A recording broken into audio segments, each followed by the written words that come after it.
हिमाचल राज्य के अध्यापक संघ ने शिमला में एक पत्रकार वार्ता का आयोजन किया, जिसकी अध्यक्षता संघ के प्रदेश अध्यक्ष वीरेंद्र चौहान ने की। इस मौके पर उन्होंने कहा कि सरकार बजट पेश करने जा रही है और शिक्षा के बजट को भी बढ़ाया जाना चाहिए। उन्होंने कहा कि शिक्षा की गुणवत्ता को सुनिश्चित करने के लिए प्रदेश की कुल जीडीपी का कम से कम 6% हिस्सा शिक्षा पर खर्च करने का प्रावधान किया जाना चाहिए। उन्होंने कहा कि संघ को शंका है कि कहीं प्रदेश सरकार भी केंद्र सरकार के नक्शे कदम पर चलकर इसे गत वर्ष के बजट से भी नीचे न ले आए।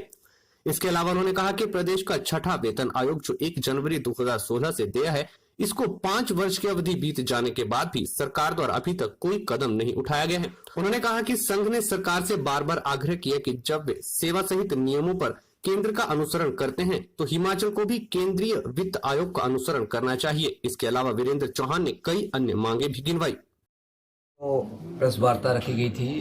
ये बहुत ही अहम प्रेस वार्ता थी क्योंकि हिमाचल सरकार का जो बजट है 6 तारीख को पेश होना है विधानसभा के अंदर।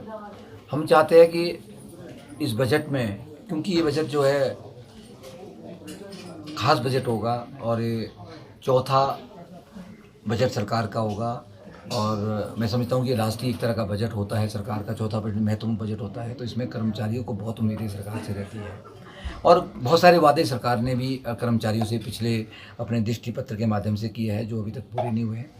और हम सरकार से मांग करना चाहते हैं माननीय मुख्यमंत्री हिमाचल प्रदेश से कि एक तो 1/1/2016 से जो हमारा छठा वेतन आयोग हिमाचल प्रदेश के अंदर लागू होना था, उसको हम लंबे समय से उसका इंतज़ार कर रहे हैं। हम मांग भी कर रहे हैं कि हम पंजाब के ऊपर आज निर्भर नहीं हैं। कोई भी रूल जो है आज पंजाब का हमारे ऊपर नहीं लगता है। हम सारे रूल्स जो है सेंटर के सीसीएस रूल के ऊपर जो है निर्भर करते हैं। तो कृपया करके जो केंद्र सरकार का वेतन आयोग है और उसके भत्ते हैं उसको उसी तर्ज पे जो है हिमाचल प्रदेश में लागू करे।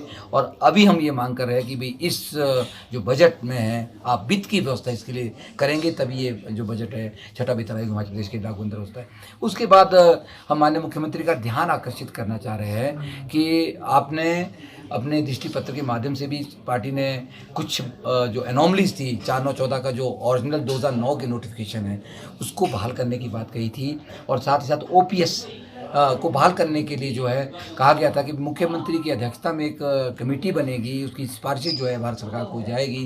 वो कमेटी आप बनाएं, अभी तक नहीं बनी है। और साथ में जो पे एनोमली है, ग्रेड पे की जो एनोमली हमारी है, बहुत सारी एनोमलीज है, उसके लिए वित्त सचिव की अध्यक्षता में कमेटी बनने की बात आपके दृष्टि पत्र में कही गई है। हम आपका ध्यान आकर्षित करना चाह रहे हैं कि आप उसको करें। और साथ ही साथ जो कॉन्ट्रैक्ट की बात कही वो भी दृष्टि पत्र के अंदर आपने कहा है और बहुत बार मैं इससे मुख्यमंत्री कह चुके हैं कि हम 3 से कॉन्ट्रैक्ट पीरियड की रेगुलेशन का जो पीरियड 2 साल करने वाले हैं वो अभी तक नहीं हुआ है।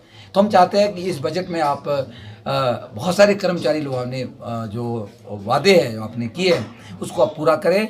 और उम्मीदें भी और अपेक्षाएं भी कर्मचारियों का आपसे बहुत ज़्यादा है। इसी के मद्देनज़र हम आज इस प्रेस वार्ता के माध्यम से जो है हम आपके समक्ष यहाँ पे है। और मैं और कुछ बातें विभाग की जो खूबियाँ और कमियाँ वो ज़रूर रखना चाहूँगा। एक तो बोर्ड शिक्षा विभाग और स्कूल एजुकेशन बोर्ड ने जो है 10th और +2 का प्री बोर्ड एग्ज़ाम जो रखा है, मुझे नहीं समझ आता कि उन्होंने किससे डिस्कस किया, क्या इसका औचित्य है, क्या तार्किक इसकी पहलू है। तो कोई भी अभिभावक और टीचर इसके पक्ष में नहीं। हम बार बार बात कर रहे हैं कि भाई ये जो प्री बोर्ड की बात कर रहे हैं इसको आप रद्द कर दें, इसका कोई भी अभी सही समय नहीं है। और साथ ही साथ हम मांग करते हैं कि जो पदोन्नतियाँ होनी है वो पदोन्नतियाँ प्रवक्ता नियोग की बहुत लंबे समय से पड़ी है, उसको आज और कल उसमें लगा बहुत समय से।